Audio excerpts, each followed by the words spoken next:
김의 신 교수가 예전에 건강에 대한 충고를 하면서 존스 홉킨스의 대표적인 암 전문의이고 우리나라를 대표하는 세계적인 의사인데 몇 가지 얘기를 했습니다. 그 중에 하나가 40대 이후는 삼겹살이 담배보다 훨씬 더 해롭다. 왜냐하면 지방분해 효소가 몸에 없기 때문에 웬만하면 단백질은 정말 삼겹살 말고 순수한 이 살코기만 통해서 섭취하는 게 좋다.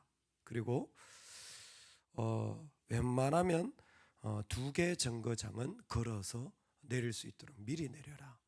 2개 정거장만 미리 내리더라도 심장마비를 37% 줄일 수 있답니다. 사람이 걸릴 확률이 상당히 많죠. 40% 한다면 어마어마한 그러한 일을 줄일 수 있겠죠.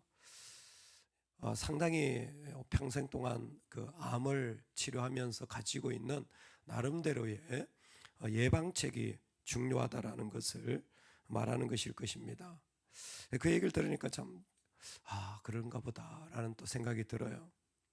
여러분, 사도 바울이 거의 30년 동안 하나님 나라 사역을 하는데 매년 1년 동안 사도 바울이, 그때는 뭐 차가 없잖아요. 걸어 다녔는데 1년 동안 걸어 다닌 양이 약 490km, 거의 500km 정도 된답니다. 그러니까 매년 1년만 그렇게 걸은 게 아니라 30년 동안 매년 그렇게 한 500km 정도 걸어 다닌 거예요. 그러니까 뭐 대단한 거죠. 그런 삶을 살면서 그 매년 눈만 뜨면 500km를 걷자고 하면 얼마나 매일 걸어야 됩니까? 뭐 복음을 전하는 것도 보통 일이 아니지만 저는 걷는 것도 보통 일이 아니겠다 생각이 듭니다. 근데 왜 그런 걷는 것을 계속 합니까? 왜요? 그 사람 마음 안에 정말 내가 꼭 나누고 싶은 것이 있기 때문에. 의사가 내가 꼭 나누고 싶은 것을 품고 있기 때문에 그런 거예요. 여러분, 사람이 있잖아요. 정말 고귀한 사람이 있어요. 그건 그 사람의 어떤 외면적인 모습이 아니라 그 사람이 마음 안에 무엇을 높이고 있느냐에 의하여 달라지는 것 같습니다. 정말 그 안에 높이는 것이 뭐라도 있으면 세상 가운데 그 사람의 가치는 완전히 다른 거죠. 오랜 동안 한 사람의 건강을 살피면서 그는 마음에 이런 것들이 중요하다. 또 한 사람은 복음을 전하면서 마음에 하나님을 높이는 것, 그거 가지고 있는 것만 해도 자연스럽게 나머지들은 뭐 500km를 걸어 다녔던, 얼마나 많은 사람을 전도했던 그것과 상관없이 그것이 자연스럽게 따라오는 것 같아요. 필사적으로 그가 하나님 앞에 정말 품고 있는 자리. 며칠 전에 그 수영로 교회 원로 목사님인 정필도 목사님이 하나님 부름을 받고 소천을 하셨어요. 이제 82세이신데 하나님의 부름을 받았습니다. 저도 신학교 다닐 때 그 목사님 메시지를 주신 게 지금도 생생하게 기억을 하는데 몰랐습니다. 정필도 목사님 이름을 개명을 하셨대요. 나중에 예수님을 믿은 분인데 어릴 때부터 모태신앙이 아니라 필도라고 일부러 개명을 하셨대요. 왜 그러냐니까 반드시 진리를 따라가리라. 필도라고 이름을 바꾸셨대요. 무슨 일이 있어도 나는 진리를 따라가야지. 그분이 원래 서울 출신이고 서울대 출신인데 저도 잘 몰랐습니다. 왜 부산까지 가서 개척을 하셨나. 근데 난 진리를 따라가야지. 그러고는 본인이 기도를 하면서 청빙도 들어오고 하는데 하나님이 감동을 주셨대요. 부르는 곳에 가야지. 그리고 첫 번째 부르는 곳에 순종해야지. 무조건 첫 번째 부르시면 순종해야지 그랬는데 저기 부산 그 수영구 그쪽에서 누가 개척을 한다는데 목사님을 같이 좀 하셨으면 좋겠다고 부르셨대요. 그래서 한 번도 누가 아는 사람 한 명도 없는 부산에 그냥 무조건 내려가 가지고 거기에서 서울 사람이 개척을 한 거예요. 그게 그 교회라는 겁니다. 마음에 무엇을 품고 있느냐, 그게 정말 중요한 것 같아요. 뭐 세상에 일이 어떻게 잘 되느냐도 중요하지만 그 마음에 무엇을 품고 있느냐, 여러분 그게 오늘 우리한테 소중한 날입니다. 우리 하나님을 찬양하며 품는 은혜가 있기를 주의 이름으로 축원합니다. 하나님을 마음에 깊이 품는 은혜가 있기를 소망합니다. 그래서 하나님을 찬양하라, 하나님을 찬양하라, 하나님을 찬양하라. 누가 하나님 찬양한다라는 걸 모르는 사람이 있겠습니까? 근데 어떤 사람은 진짜 하나님을 품고 그분을 높이기 위하여서 마음에 찬양의 자리로, 하나님을 높이는 자리로 계속 나아가는 거죠. 여러분, 우리를 통하여서 오늘 하나님이 높여지는 은혜가 있기를 소망합니다.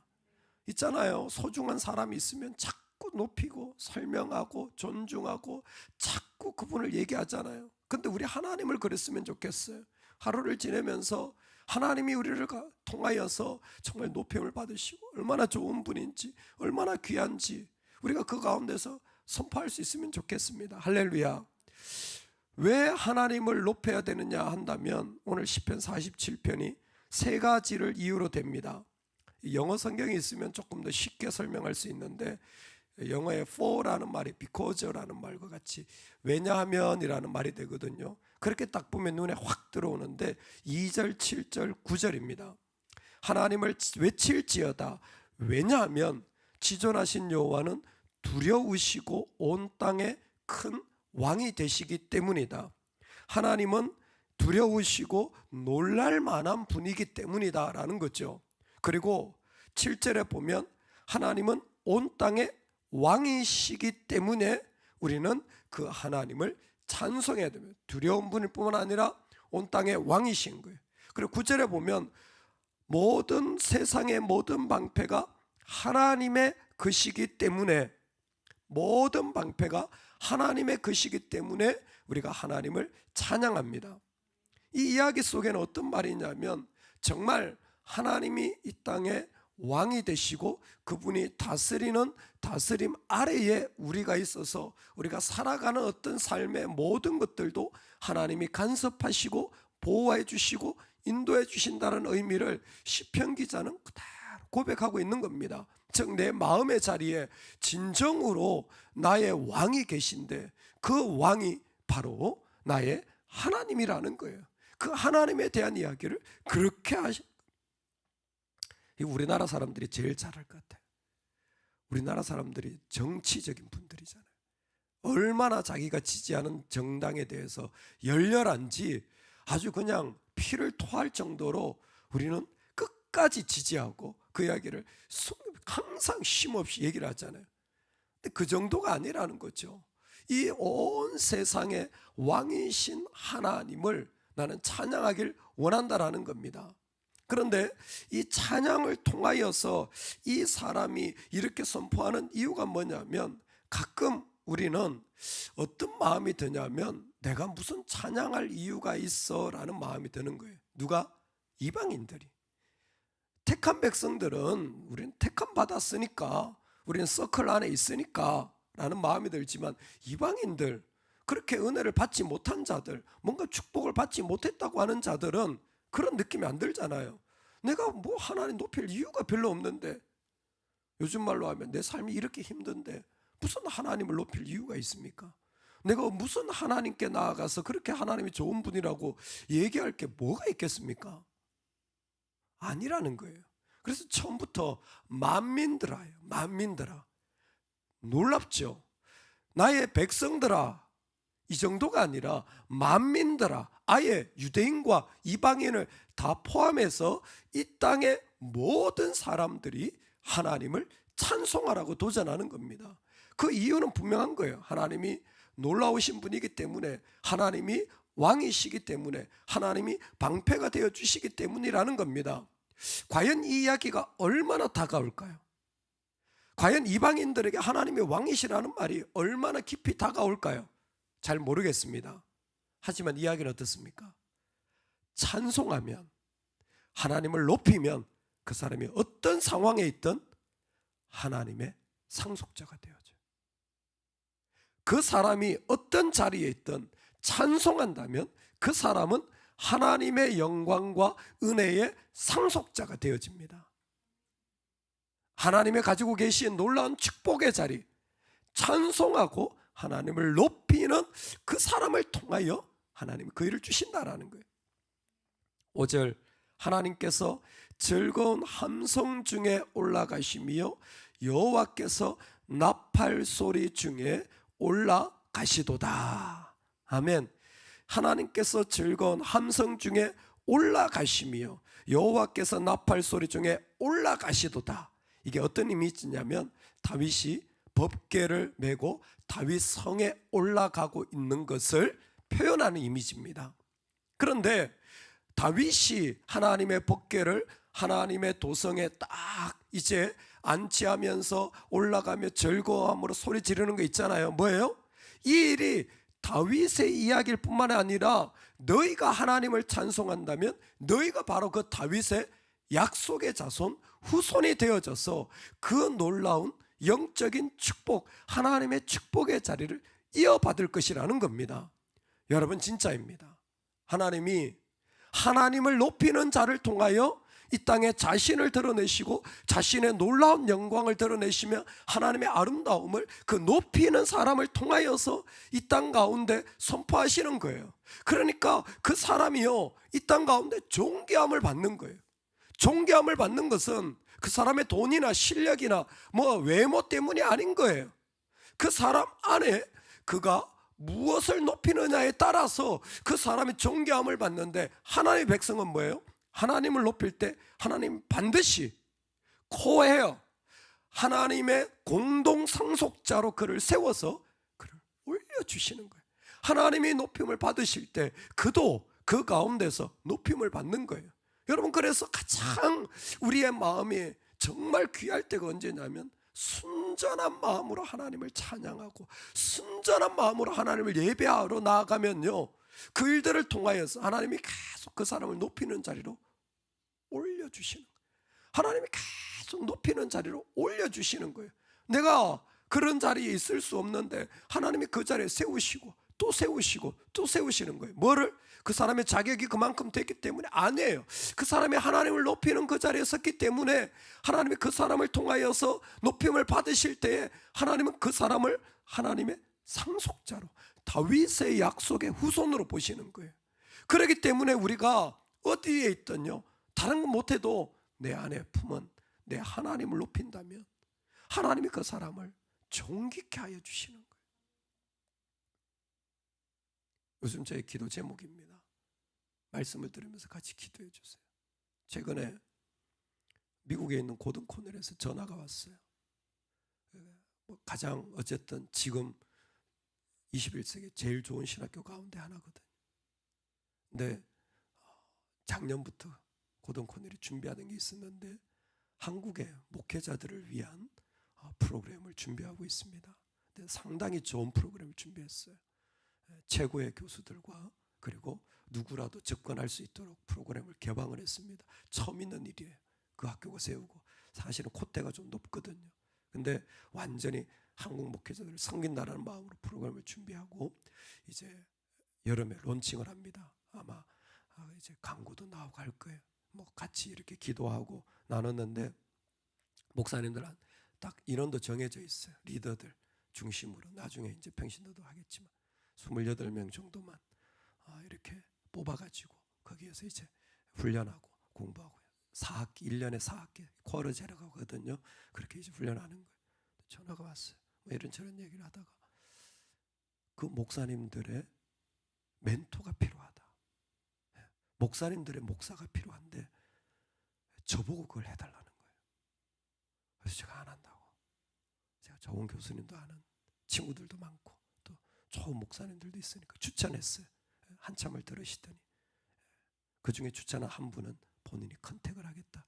전 목사님 추천이니까. 근데 멘토를 꼭 한 사람 내가 했으면 좋겠다는 거예요. 목사님들의 목사가 되는 거죠. 제가 멘붕이 온 거예요.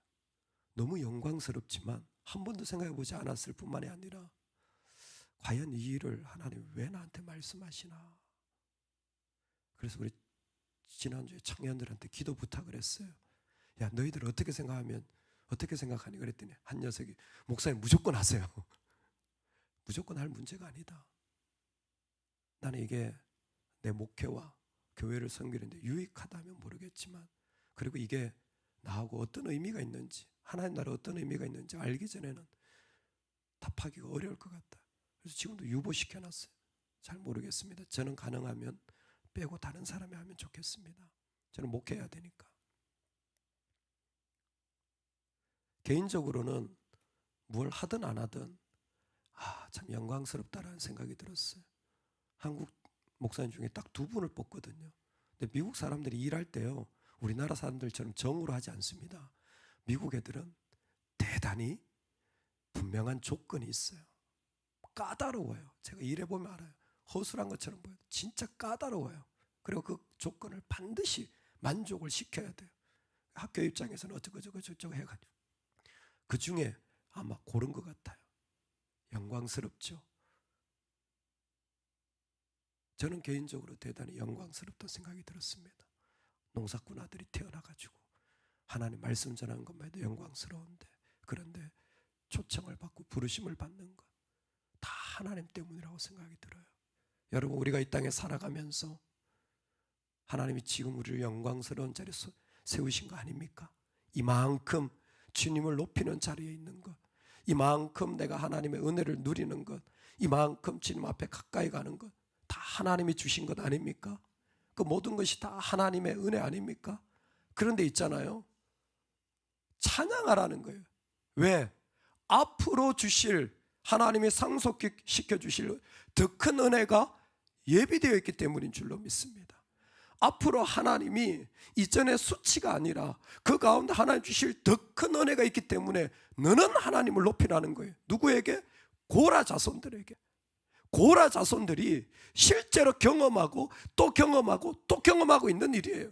예전에는 반역한 족속이었지만 이제는 뭐예요? 하나님 앞에 존귀하게 부름을 받고 있다는 것을 삶의 여정을 통하여 그들은 눈으로 보고 있는 거고, 그게 사실이라면 앞으로도 말할 수 없는, 내가 하나님을 높이기만 한다면, 내가 하나님만 부여잡는다면, 내 모든 조건을 다 버리고 하나님만 부여잡는다면 하나님이 우리를 아직도 훨씬 존귀하게 세우실 날이 남아있다라는 것입니다. 할렐루야.